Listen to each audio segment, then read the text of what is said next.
శ్రీమాత్రే నమ. జయ గురు దత్తాత్రేయ నమ.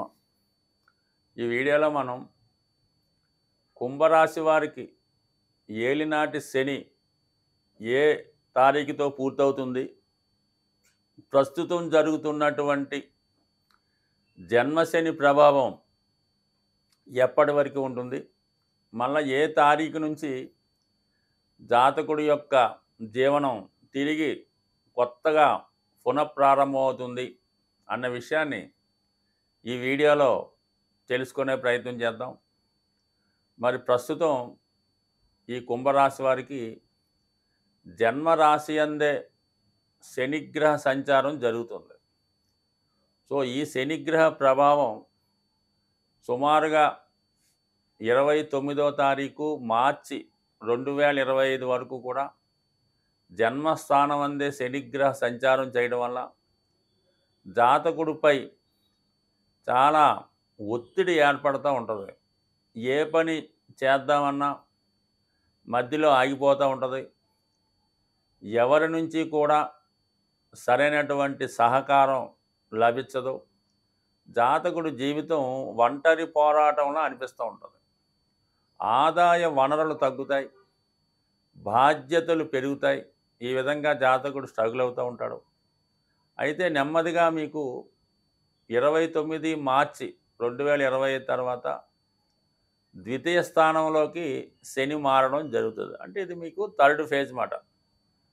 మరి శని మకరంలో ఉండగా మీకు స్టార్ట్ అవ్వడం జరిగింది. ఇప్పుడు జన్మశని నడుస్తుంది. మార్చి 29, 2025 తర్వాత ద్వితీయ స్థానంలోకి వచ్చినటువంటి శని నెమ్మదిగా కొంతవరకు పూర్వవైభవాన్ని వస్తున్నట్టే వచ్చి కొద్దిగా కుటుంబాన్ని విచ్ఛిన్నం చేసినట్టు కనబడుతూ ఉంటుంది. అంటే ఏదో విధంగా జాతకుడు వారి స్థాయిని బట్టి ఉపాధి అవకాశాల నిమిత్తం కుటుంబాన్ని విడిచి దూరంగా వెళ్ళవలసి రావచ్చు.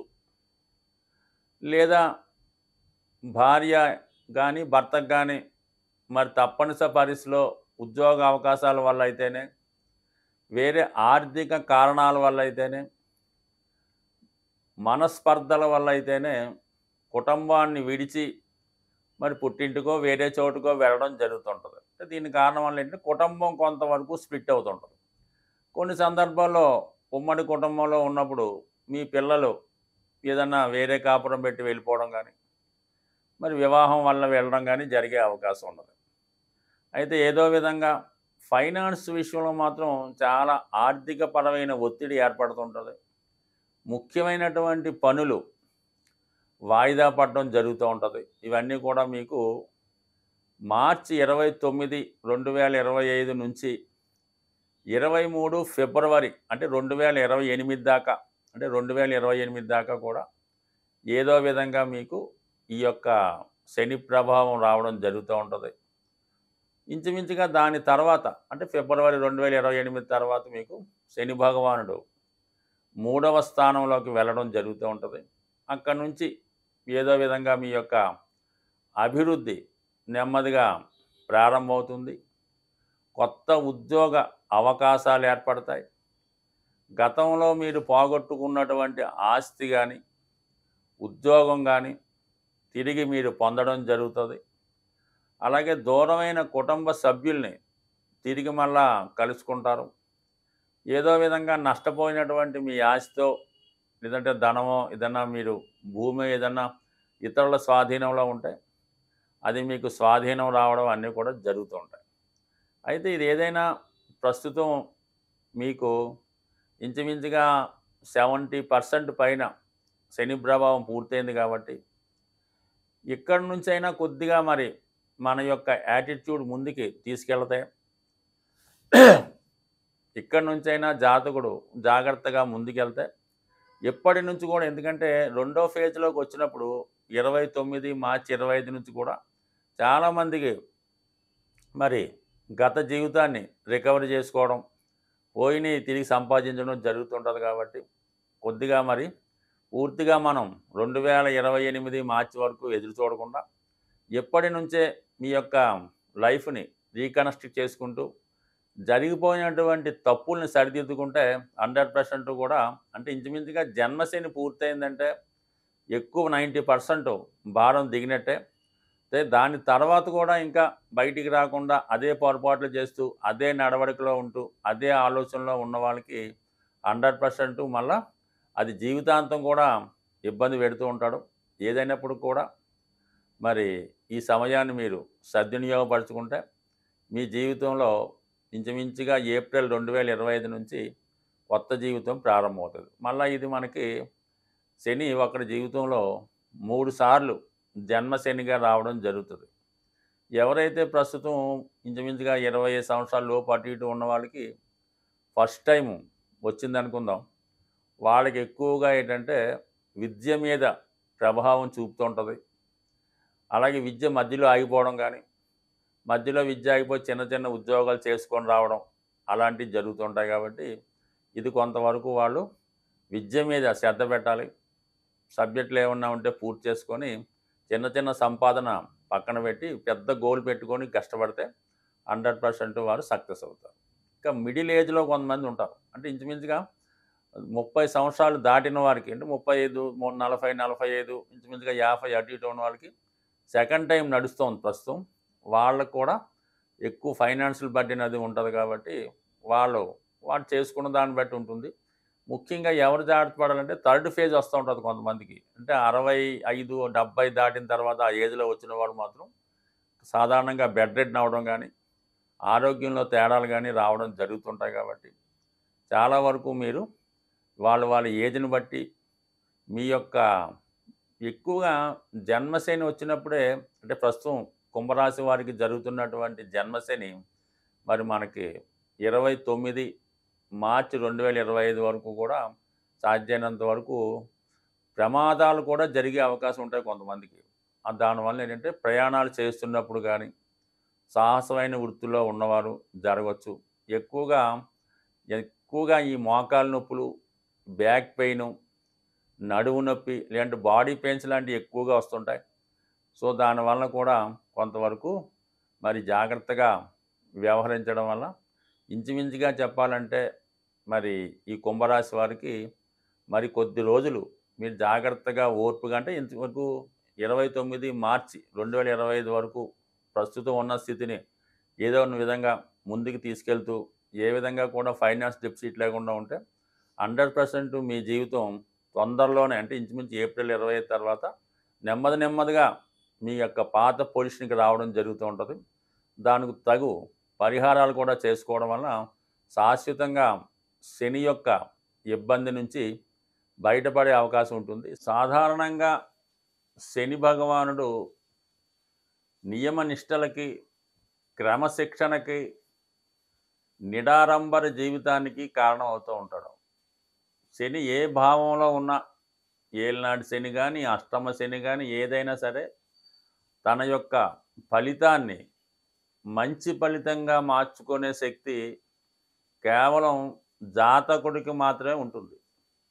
మీరు ఎంత ధనం ఖర్చు పెట్టండి, ఎన్ని జపాలు చేయించండి, ఎన్ని పూజలు చేయించండి, ఎంత దాన ధర్మాలు చేయించండి, మీ ధనం వేస్ట్ అవుతుంది తప్ప మీకు దానివల్ల 5 పైసలు ఉపయోగం మాత్రం ఎట్టి పరిస్థితుల్లో కూడా ఉండదు.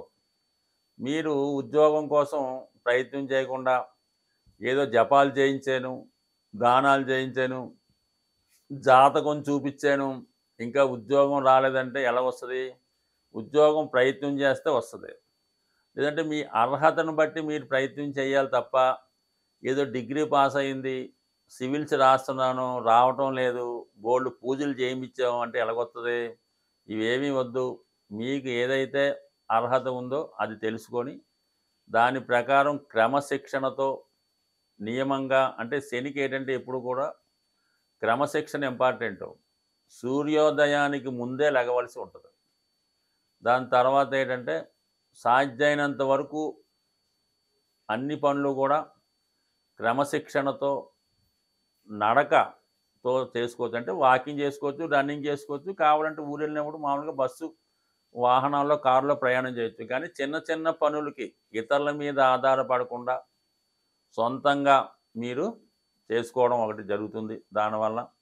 అలాగే మరి మీ గృహంలో ఉన్నటువంటి పెద్దవారిని, అంటే కొద్దిగా వయసు పెద్దబడి వారి పనులు వారు చేసుకోలేని స్థితిలో ఉంటే వారికి మీరు ఏదో విధంగా సహాయపడుతూ వాళ్ళకి కనీసం రోజుకి ఒకసారన్నా పలకరించి యోగక్షేమాలు తెలుసుకొని వాళ్ళకి ఏం కావాలో ఇవ్వడం వల్ల, అవసరమైనటువంటి మందులు కొనివ్వడం వల్ల కూడా శని భగవానుడు మీకు మంచి ఫలితాన్ని ఇవ్వడం జరుగుతూ ఉంటుంది. అంటే వృద్ధుల్ని పెద్దల్ని గౌరవించడం, సాధ్యమైనంత వరకు మీ పనులు మీరు చేసుకోవడం, ఎప్పుడు సూర్యోదయానికి ముందు లెగడం.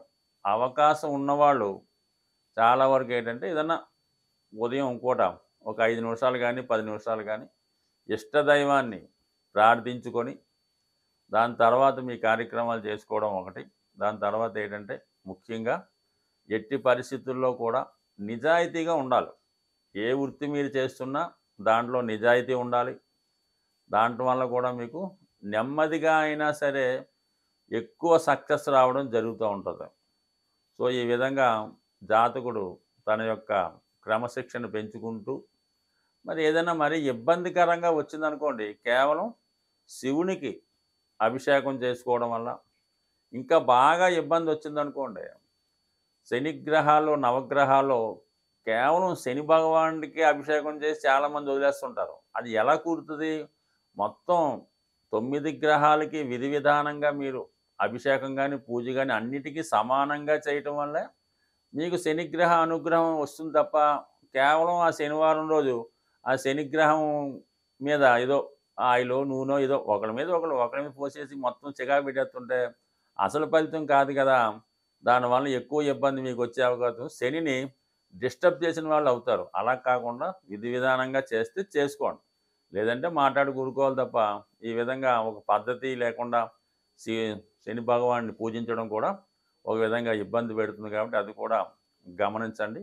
మరి ఈ మధ్యకాలంలో మంచి రెమెడీ ఏంటంటే, మరి స్వామి అయ్యప్ప మాల ధరించి 41 రోజులు విధి విధానంగా మీరు చేయడం వల్ల 100% మీకు ఫలితం దక్కుతుంది. కేవలం మీరు శబరిమలే వెళ్ళక్కర్లేదు. 41 రోజులు నియమంగా ఉంటూ దగ్గరలో ఉన్నటువంటి ఏ అయ్యప్ప దేవాలయంలో కానీ సుబ్రహ్మణ్య దేవాలయం కూడా దర్శించి మీరు మాల విడిచిపెట్టవచ్చు. కేవలం అక్కడికే వెళ్ళాలని రూల్ ఏం కాదు. అది క్రమశిక్షణతో ఉండడం ఇంపార్టెంట్, అది కూడా చేసుకోండి. మరి సుబ్రహ్మణ్య స్వామి అనుగ్రహం కోసం ఈ మధ్యకాలంలో బాగా ప్రచారంలో ఉన్నది ఏంటంటే కరుంగలి మాల. ఈ కరుంగలి మాల చాలా పవిత్రమైనది. నిజంగా అది వృక్షం నుంచి తయారైంది కాబట్టి భూతత్వం యాక్టివేట్ అవ్వడం వల్ల మీలో ఓర్పు సహనం పెరిగి శనిగ్రహ అనుగ్రహానికి పాత్రలవడం చాలామంది ఈ కాలంలో చూస్తున్నారు. కాబట్టి అవకాశం ఉన్నవాళ్ళు ఈ కరుంగలి మాల ధరించండి. అయితే దీనికి 2 నియమాలు. ఒకటి ఏంటంటే ఎక్కువగా నిద్రపోకూడదు, అబద్ధం ఆడకూడదు. ఈ 2 చేయగలిగితే విధి లేని పరిస్థితుల్లో ఇంకా మా వల్ల జీవితంలో ఏమీ చేయలేమనుకున్నప్పుడు ఈ మాల ధరించండి.